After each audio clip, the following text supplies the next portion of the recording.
Good evening, and we would like to welcome all our viewers to SLU Sports Night, that's SSN. And this evening, of course, is episode 12. This evening, we have a show which should be again as interesting as the previous shows. We'd like to thank those of you who tuned in last week, and of course, thank our viewers around the world who tuning in to episode 12.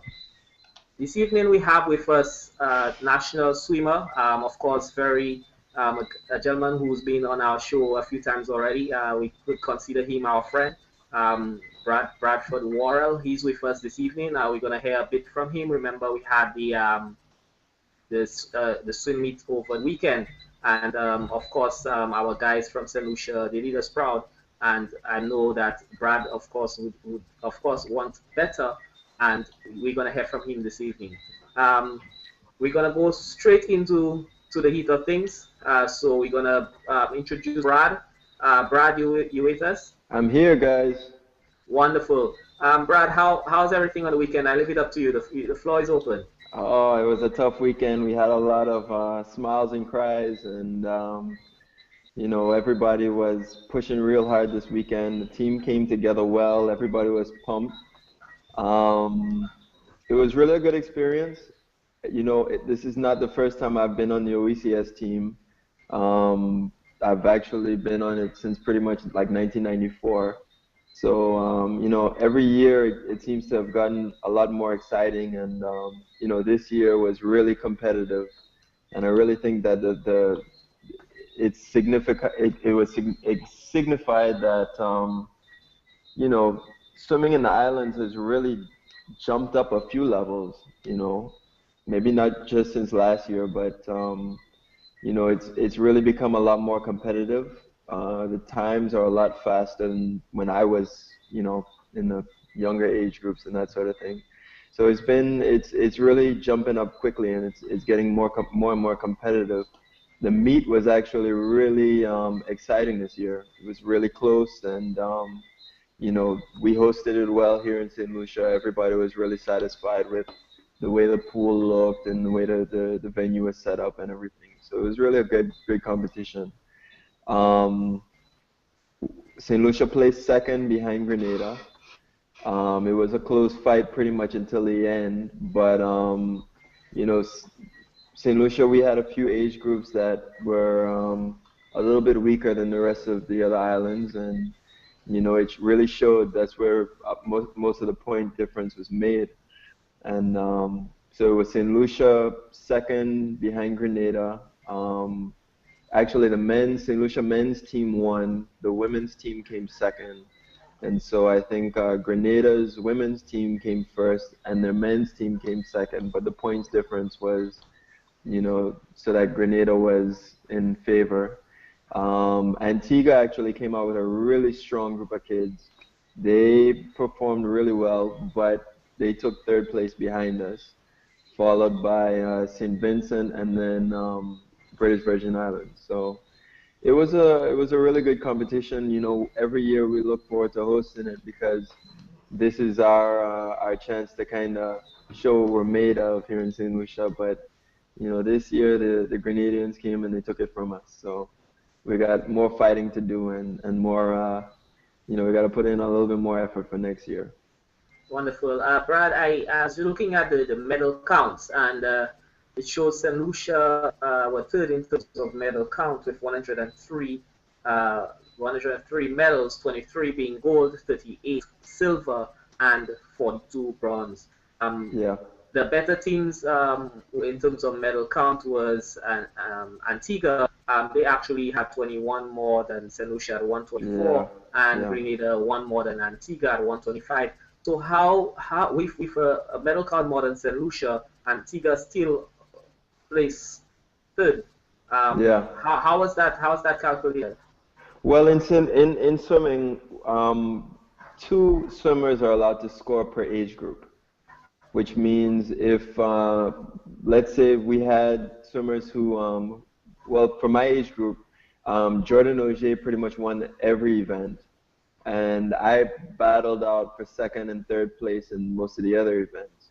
So, where we would have a group of kids and maybe we have three swimmers entered an event. We might get the first and the third place or the first and the fourth place while the other teams are kind of in between there. And so that's kind of how the points are tallied. It's actually two persons per event that are allowed to score. So even though we don't win it, we might come in and pick up that third and fourth place and score nice points off of that event. So I think that's kind of why it's a little bit more than just what you see with the medals. The medals don't really truly depict the closeness of the meet. Yes. And in terms of the age group, which age group did, or let's say, came out, which age group impressed the most at the meet? Mm-hmm. I would say we had really good swims in the 18 and over boys. Of course, myself and Jordan, we came out strong and we, culminated quite a bit of points because really the other teams only brought in two swimmers from Grenada and there was one guy from Antigua that was sort of at our level, but we sort of dominated that group and we really were able to get a lot of points in the 18 and over age group. But on the same side, the 18 and over females were really not nearly as strong as the Grenadian girls. So that definitely made a big point difference. Also, I think we had two 13 to 14 girls.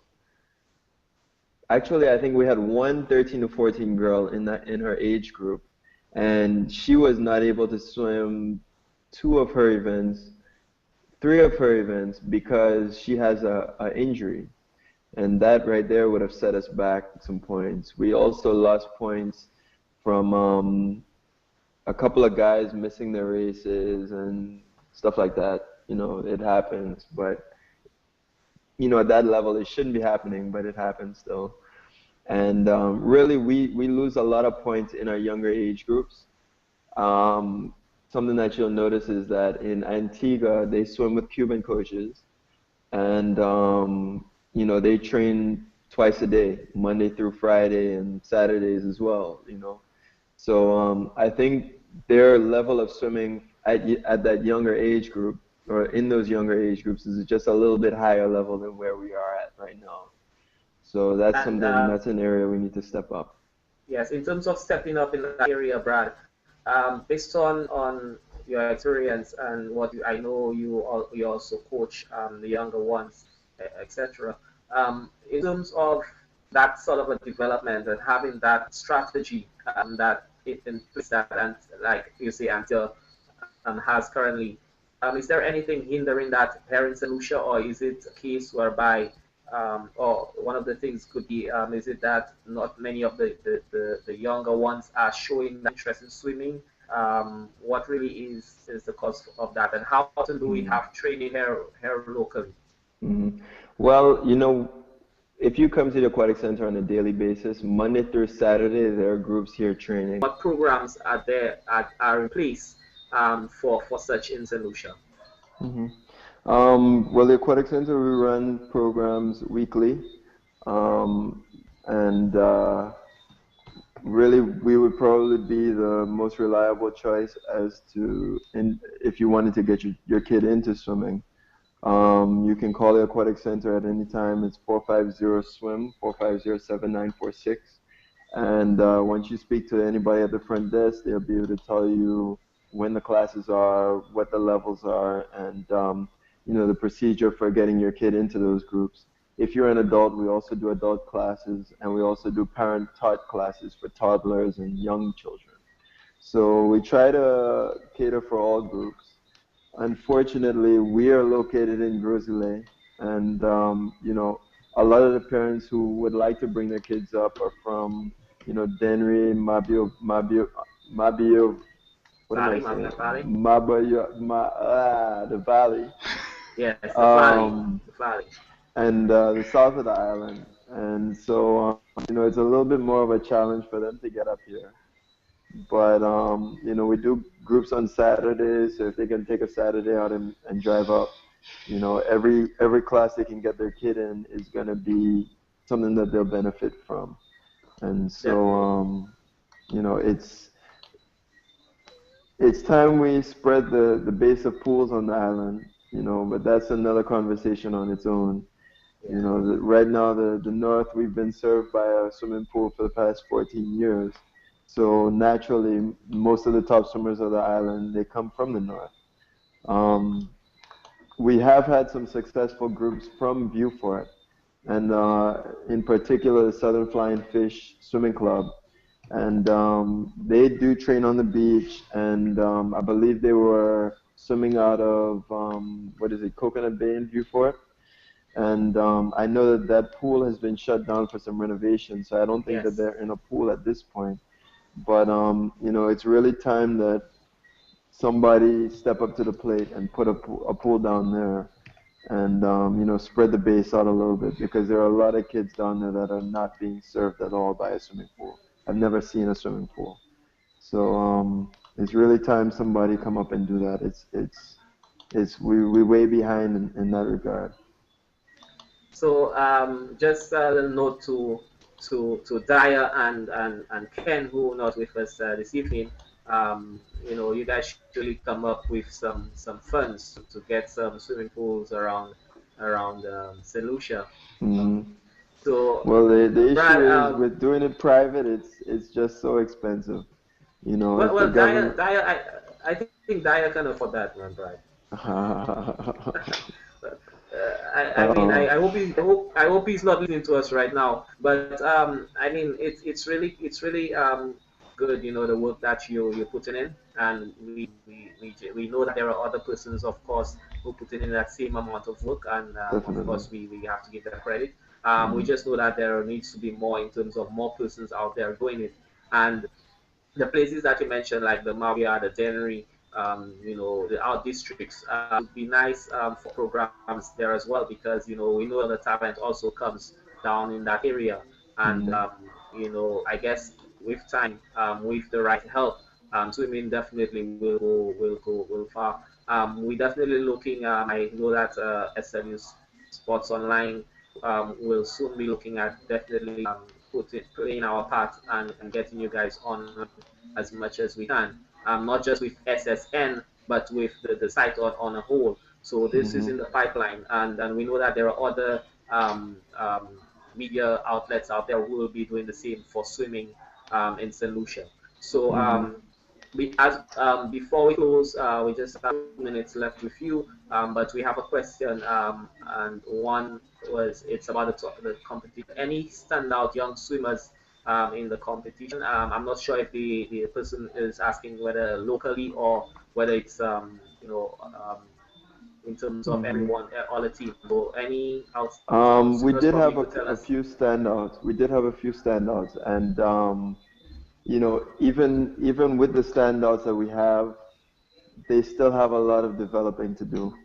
But I would like to congratulate Nicholas McLennan. I'd like to congratulate Jesse Daniels. I would like to congratulate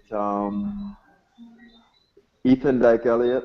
And really, I think the clubs have done a really good job with, um, putting forth their best swimmers for the team. And so I would like to congratulate the clubs, Shark Swim Club, CJ Swim Club, Lightning Aquatics had some dynamite kids come out, really young talented swimmers, and of course racers. We came out and we did what we had to do. So I think we've got some strong clubs on the island. I'd really like to see us. Step up, especially in the younger age groups against, Antigua, who is, they're coming along quickly and they're coming along fast. They had one of their 13 to 14 age group swimmers swim remarkable times. He was 420 in the 400-meter freestyle. He went 54 in the 100-meter freestyle. And he won, I believe he won all of his events as well. Really had great performance, outstanding. So his name is Noah Mascal Gomes. He's from Antigua, and I mean, remarkable, really good swimming. So you know, we've got some kids around the OECS that are doing big things, and I think we need this yearly exposure. I think we need a little bit more than just once a year to be exposed to those kinds of kids, you know, because it's really a boost for our swimmers, and it really gives them a lot more to live up to, and that's what we want. So, you know, big up to the OECS and all the swimming fraternities. This evening we had with us Bradford Worrell, and I mean the information that we got from him is information that is very important, not just to swimmers out there, but to persons who are interested in swimming. Also important to persons who are willing to help the swimming association. We have a situation where this is the sport that is growing. This is a sport that is a sport that needs help. So definitely we it's I know that it's definitely a sport with young persons who have the potential to do very well. Take for example the McLennans, and I must say that it's it's it's it's really good to see and hear what Brad had to say, and how St Lucia actually did well, becoming second in the OECS tournament over the weekend. I remember St Lucia, of course, had um, they came third in terms of the medal count, but all in all, the team did very well, and came second in the meet, of course, second to to Grenada. So we would be looking to get Brian on with us shortly, if everything goes well. But in the meantime, we did have um, the trials in terms of the the St Lucia National Squad. The trials was over the weekend, and this is something that we really needed to speak with Brian about. Um, the trials we have, there were many persons, many cricketers, household names like the Gary Mathre, the Craig Emmanuel. There are many other guys who were out there in terms of looking to make that 24. Well, the squad would be cut down to 24 before the final numbers are chosen. So we know that there are guys like the Gasper Prosper, the Vin Wells, many guys out there who were part of the trial the trial teams over the weekend. So in the meantime, while we wait to see if we could get Brian back with us, we just needed to give you guys some information in terms of the swimming, just to go through the medal count once again. Grenada national swim team, they finished first. They had a medal count of 125, 52 gold, 44 silver, 29 bronze. That's a total of 125 medals. Team Antigua and Barbuda, remember they came in third, but in medals count, they actually second highest, with 43 gold, 39 silver, 42 bronze, and 124 total. St. Lucia came in second, however, third in the medal count with 23 gold, 38 silver, 42 bronze, and 103 in total. And we definitely want to congratulate our St. Lucia swimmers. I would like to congratulate Brad and the team, and would like to encourage them to continue the good work. The Aquatic Center, we know they're responsible for so much in terms of swimming. There are other sports swimming clubs out there. I think we're going to have Brian on with us anytime now, to discuss, of course, the trials that went on over the weekend in terms of the national team selection. So let me see if we could go over to our line here. Brian, you with us? Yeah, you can hear me, Hassan? Yes, wonderful. Brian, thanks for your patience. We met with Bradford Worrell from St Lucia National Swimmer, and now, of course, we have you on with us from the St Lucia National Cricket Association. Also, yourself being a former cricketer, and of course, you still play your cricket and coach. And in terms of the trial over the weekend, any information that you could give us on that? Yes, well, we had two trial games on. We had over 30 players involved in two trial games. One at the Bosiju Cricket Ground that was played. We had Gary Mathrin in one of the teams, and Johnson Charles, who was still on island at the time, leading the other team. And down at Bosha, we had Craig Emmanuel and Mervyn Wells. At Bosiju, we had some good performances from uh, Vidal Crandon. You would have known, you would have heard of him during the Bank of St Lucia T20. He got 70 odd. Sergio Fede was also among the runs. He made 80 odd.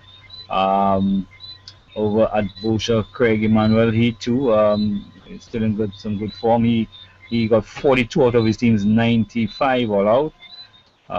Also, we had Ollie Alexander picking up some 4 wickets. So Mervyn Wells' team as well. You had Junior Henry among the runs, Tennessee Hippolyte. But at the end of the day, the selectors they cut the score down to some 24. And I could just go through it quickly. Gary Mathre, Sergio Fede, Vidal Crandon, Marcus Alexander, Craig Emmanuel, Mervyn Wells, Tari Gabriel, Audie Alexander, Dennis Louis, Jason Simon, Dwight Thomas, Vince Smith, Aline Prosper, Kevin Augustine, Alex Antoine, Alvina Simon, Kurt Edward, Walter Emmanuel Jr., Gaspar Prosper, Darren Japierre, Xavier Gabriel, Junior Henry, Shelton Arno, and Merlin Sammy. So these 24 guys, in fact, they will be involved in a 50-over match on Friday at the Bosiju Cricket Ground, because the Bosiju it's not available this weekend. Veterans football will be played there for the weekend. So our national players are without a venue for cricket this weekend. Yes. So in terms of the we have, oh yes, and so you said that the grounds, of course, would be busy this weekend. I think there's also a Super League final in terms of football. In terms of there's plenty of football actually going on this weekend, and Yeah. I guess that's also something to take into consideration. The battle of the two giant sports here in St Lucia. Yeah, Um, well, at the Minute Park, yes, there would be the football action in the Super League. yes. Yeah, there will be action at the Minute Park this weekend. Yes, on Sunday, Mhm. that's Sunday, of course, the 17th. Yeah, And since just before we go, we just continue with the cricket. Since you mentioned the football, just like our viewers to know that it will be Sunday, 17th November. You'd have Denry versus Soufre and Grosley versus Babuno. Of course, Grosley versus Babuno repeat. That's the finals, the Black Hat finals. These two teams played, and Grosley, of course, winning this one convincingly. So it's interesting to see how the two go up against each other.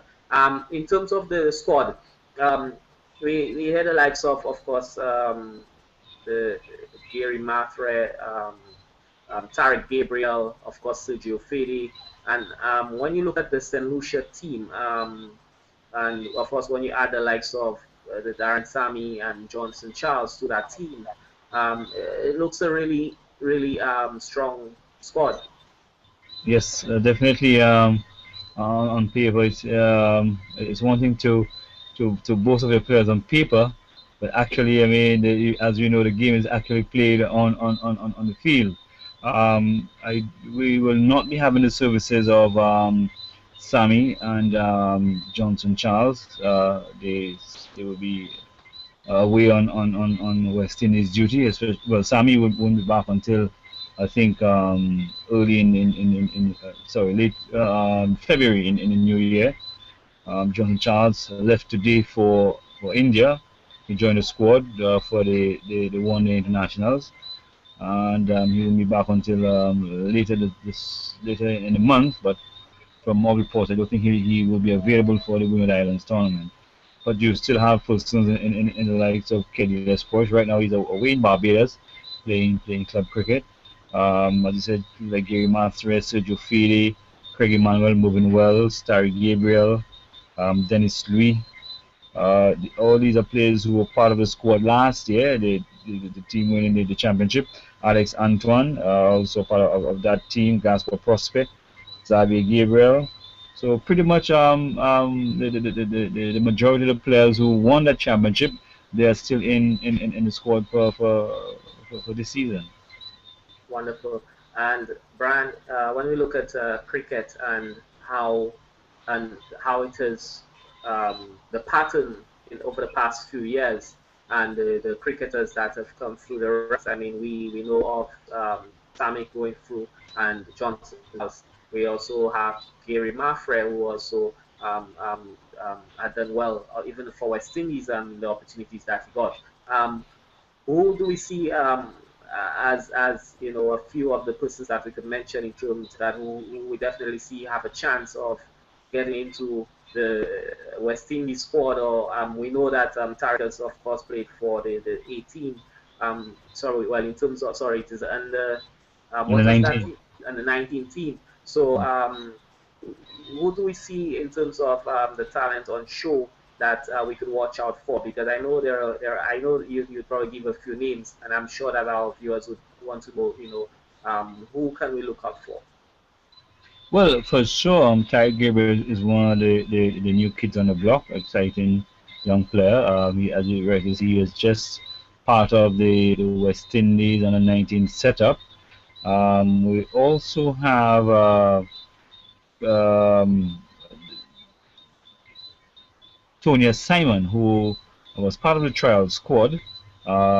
He's not featured in the final 24, but he's another bright prospect to look out for. He was part of the Winter Islands under 19 team that participated in this year's West Indies tournament. So that is another player to look out for. Also, another player making waves now is Vidal Crandon, wicketkeeper batsman.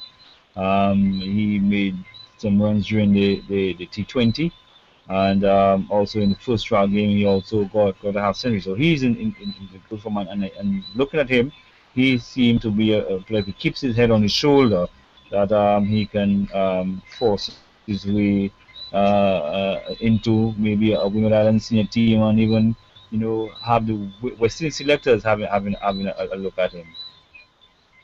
Okay, and we know of the current crop and the potential and what they've done and what they're doing. Um, I know there are a few persons out there who may know of certain players who we are not hearing anything about in terms of they may have stopped playing cricket or probably they have moved on. But I know of players such as Joachim George in his prime was one of the better spin bowlers St Lucia had. We have Wade Modest. Sorry, it's Wade. It's Yeah. Wade. Sorry. You Uh, don't modest. yeah, yeah. We had Wade. Um, I don't know. It's not we. Yeah, we Uh, had Wade, and there was it was Theophilus way Modest. Clovis. Yeah, it was Yes, way Wade Clovis. Clovis and Theophilus was Yeah, Theophilus Modest. I think the Theophilus name. Modest. Theo Yes, Modest. Yes, yes, yes. yes. We Well, had Wade. Go ahead. yeah. Well, Theo Modest, as you know, he's out in Canada. I mean, still playing. Adrian Lavier. Yes, These yeah. guys are over in Canada. They're still playing, very much playing. You mentioned Joachim George. Well, Joachim George took a break from the game at some point to complete his studies and so on. But since he's been back, he has really been playing. I guess with all the uncertainties in the Castries League, not very encouraging. And I guess he's glued solely now to his employment. Okay, so I definitely know that St. Lucia, we've had some talent, and we currently have talent out there. So it may not be long from now that we see another representative, someone representing us on that West Indies senior team. We know that now more than ever, it's going to be a fight for any player to actually, I mean, make it on the West Indies team. We know that yes, it's probably easier now than before, but you still have the fight and the fight at a certain level to actually make it. You have certain players in that West Indies team who have their spot good in terms of the spinners, and the chances of spinners getting into that West Indies team is definitely more difficult and more challenging than a pace bowler at the moment. So we have a few spots, and I guess batting is one person can look out for. Of course, with Shiv Narayan Chanapal coming close to the end of his career. We know that persons will definitely be looking out for that time and who we replace him with. In terms of the squad, the 24-man squad. After this, is there a further cut to that squad, and at what point? No, but I think the squad will continue training. I think sometime maybe next weekend there's another game slotted in, and then they go down to the final 16 or 18 before they travel. Okay, wonderful. And I know that last time with Eugenia Greg being on the show alongside yourself, we spoke about women's cricket, and I know that she recently had an article that was released, and she spoke about women's cricket and what holds in terms of the future. And I think by the year 2014 or 2015, she did say that we're gonna have one or two players, I think probably three players represented on that West Indies team. I know that she would have been a better person to answer that question, but I know you, of course, have some information in terms of our women's cricket. And do you share the same sentiments? Do you see that there is talent out there? Is there a lot of work to be done for that to happen? Is there more interest being shown in St Lucia cricket, because I know there's much more interest shown in international cricket for sure. So where do you see it going, and what is your opinion on this? Well, I share the same sentiments that within the next 3 years or so, we should have at least two females knocking at the door. When I say knocking at the door, I mean in a training squad, right? Because right now the West Indies setup is a young setup, you know. So the younger players coming in will have to push very hard. Having said that, I mean, yes, we have our work cut out for us at the local level. We only have four districts playing national competition, and I don't think we are at the level in terms of the women's competition. We are at the level that we should be. But having said that, I mean, we still have to find ways and means to get our ladies up to that standard. Um, we have moved from one competition to two competitions now. Again, we have the battle of venues. We're still trying to complete. We have the battle of sponsorship for our tournaments, and as we have been saying, the men before the association was strictly catering for the men, but right now we cater for both male and female. So whatever we do for the male, we have to do for the female. So we have to find the funding to make sure that the competitions are run, the development programs are in place. We are expanding the grassroots program from 4 clusters to 7, and we will be making sure that the females are part of those clusters. And as we go on, we can just invite the females from the various communities to be part of the transition period. I mean, anything that would better sport, it's better, whether it be male or female, because I'm sure that in the days of the 7+ or 6+ women St Lucia had on the West Indies team, and the day that Darren Sammy became part of that team, and then you had Gary Maffred, Johnson Charles. All of these definitely did help um, in terms of our national pride, and in terms of making the country a happy one, knowing that they have this son and the daughters doing well in terms of cricket internationally. I know, Brian, we seem to be experiencing some technical difficulties on your end.